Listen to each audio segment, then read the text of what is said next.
চলো তোমাদের সাথে আজকে আমি লাঞ্চের একটা ভিডিও শেয়ার করি। তো অ্যাজ মাই কমফর্ট ফুড এটা।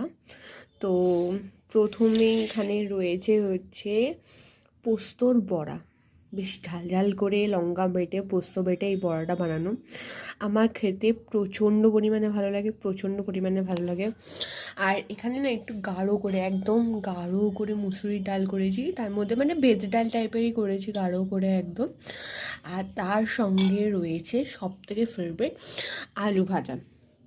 মানে এই হচ্ছে আমার লাঞ্চ প্রপার।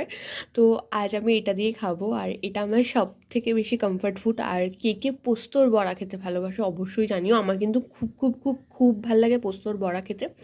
অ্যাকচুয়ালি পোস্তর সব আইটেমই আমার ভালো লাগে, আলু পোস্ত বা পেঁয়াজ পোস্ত, যে কোনো জিনিস আমার পোস্তর খুবই ভালো লাগে। তো ভালো লাগলে অবশ্যই লাইক, শেয়ার অ্যান্ড কমেন্ট করো। টাটা।